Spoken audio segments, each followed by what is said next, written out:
Yo, what's going on, guys? Mush back at it with another video. Want to take you guys through some big Palworld updates as version 1.0 is scheduled for 2026, and on top of that, they are teasing some pals that will be getting added with version 1.0. I think version 1.0 is going to be a big milestone, obviously, that goes without saying, but now they are saying that this is going to be their biggest update yet with 1.0, and this video that they've dropped is to commemorate the second anniversary of Palworld, marking 2 years since Palworld entered early access. I can't believe it's been that long. I mean, I can kind of believe it. It was January of 2024, so it has been quite a while. Some of the pals look great, and yeah, they are showing off some artwork and things of that nature on that. We'll talk that briefly. One of the breakout titles of 2025 is getting its a free update. Ball X Pit, the Regal update, has been dated for January 26th. But first of all, Palworld Early Access second anniversary video has dropped, and it is teasing some new pals. They don't have a release date for version 1.0. However, they did reiterate it'll be 2026. Today marks 2 years since Palworld entered early access. Thank you, everyone. We're working hard on Palworld 1.0, which is coming this year. Here's a sneak peek at some of the upcoming pals. Please look forward to our biggest update yet. So they've reiterated the fact that this is going to be their biggest update yet. Given that Faybreak was a gigantic update, that has me pretty excited. And again, they've showed some artwork of the upcoming pals. I'm sure there's going to be more on top of this, and they did showcase a gigantic whale in the video as well. So exciting stuff ahead for Palworld, which is a game that now has 147,000 Steam user reviews and is 95% positive for an overwhelmingly positive reception, and it's still rocking 51,000 concurrent players. Guys, that's a really, really healthy number and a really good number to be at. Given that this game came out 2 years ago, yes, I get it that it broke north of 2 million concurrent players, but remember that this isn't a live service game. This Palworld was the one game where people were talking about, oh my god, the game fell off, where it was just ridiculous. Like, I had people in my personal life and friends of mine that was like, I feel like Palworld popped off. It's like, bro, it's a game that has a finite amount of content.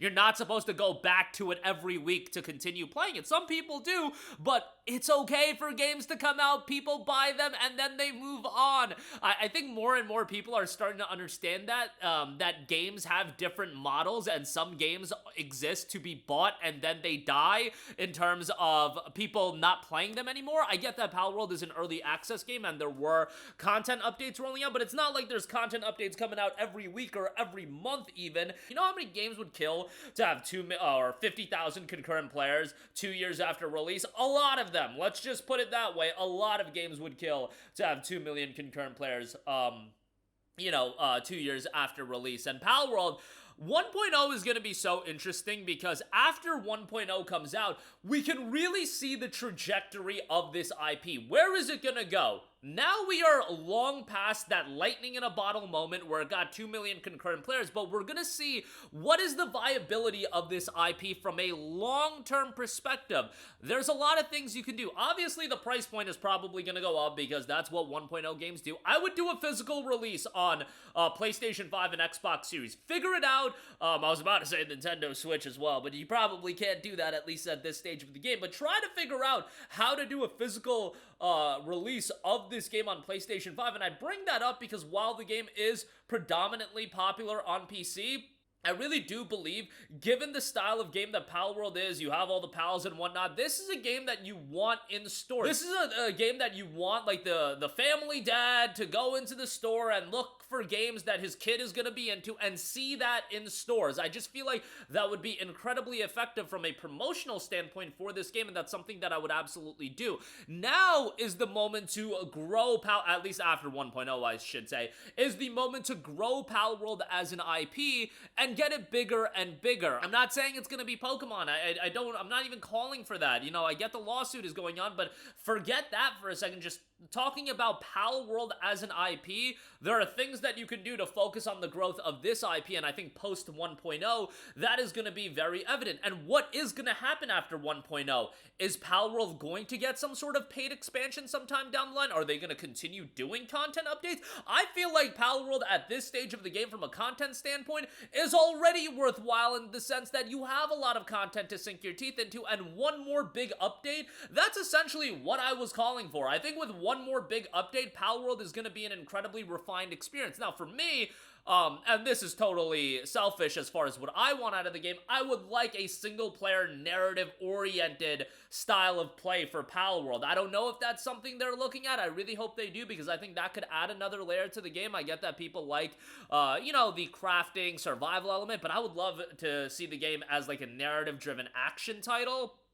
Even if it's like an 8 to 10 hour narrative, I think that could add a lot, and you've got all of these different locales that you could use. I just think that has a lot of potential depending on how you want to do the game, but a lot of potential with Palworld going forward. 1.0 is going to be a big deal, and I am really curious also, where is this game going to go to after the release of 1.0, because it's going to have a lot of attention. By the time 1.0 comes out, maybe we'll have an update on how the lawsuit is going, and it's just going to be something that is once again in the cultural zeitgeist, so to speak, and people are talking about it on social media once again. I am very confident it's going to break 100,000 concurrent players again on Steam once 1.0 comes out, but is it going to do even better than that? I do think there's going to be a lot of people circling back to it when they hear 1.0 is out that played the game at launch. Again, I don't think it's going to break 2 million concurrent players, no way, not a million, not even 500,000. 100,000 I think would be a healthy number to break, and then if you're going above that, 150, 175, 200, I think that would be a good target for 1.0, and then ultimately 1.0 will come out, it'll settle again much lower than that, and it'll be on Pocket Pair now to do the work in terms of growing this IP, but I digress. Excited for the potential on that. Moving on from that, Palworld was absolutely a breakout title, but another title that was a breakout in 2025 was Ball X Pit. Not to the same extent, but definitely a game that had a lot of attention, and now the game has been detailed for its first free major update, the Regal update, which will be launching on January the 26th. Publisher Devolver Digital and developer Kenny Sun have announced it will add new characters, balls, passives, and features. This free update adds a wealth of new content to the game, including new characters, new balls, new passives, and some new features many of you have been crying out for since launch. Meet our two new treasure seekers, the Caruser, whose returning balls orbit around him, and the Falconer, flanked by her two trusted falcons, they that throw balls. In addition to the new treasure seekers joining the roster, the Regal update will also introduce 8 new balls and several new passives, but that's not all. We've got a nice surprise we don't want to spoil just yet, but we're sure you're gonna love it. Stay tuned for Monday, January 26th, when the Regal update officially launches. Ball X Pit was also a game that was priced very competitively, which I think has been one of the biggest talking points in all of gaming, you know, pricing these games competitively. Not necessarily every game going with the $15 route, but a Peak talking about that game being $7 and how that was very effective for that game, or even something like Expedition 33 that was $50. Just not going the $70 route, I think, you know, benefits a lot of people, and pricing them accordingly, that's always good. Ball X Pit is a game with an overwhelmingly positive reception. 12,000 reviews, 96% positive, so it's good to see the strong reception on that. That free update will be dropping on January 26th, but that is going to do it for me. Again, big updates on Palworld as they've detailed some of the upcoming Pals with 1.0, and that is slated for this year. The biggest update yet for Palworld to come later this year. And Ball X Pit gets a free update on January the 26th. That'll do it for me. Let me know all of your thoughts in the comment section down below. As always, guys, thanks for watching, and I will catch you guys in the next one. Peace out. Hey, what's going on, guys? Mush here again. Hope you enjoyed the video. As you guys might know, YouTube's notification system is sometimes a little bit wonky, even if you're subscribed to the channel. Maybe you're not abundantly aware that I uploaded a video. To remedy that situation, make sure you hit the bell notification button. This way, whenever I upload a new video, and I try to upload as consistently as possible, you will be notified directly of the upload, and you can watch it as soon as it goes live. I would really appreciate if you guys hit that button so you can stay up to date with all of the content I'm posting. But as always, guys, thanks for watching, and I'll catch you guys in the next one. Peace out.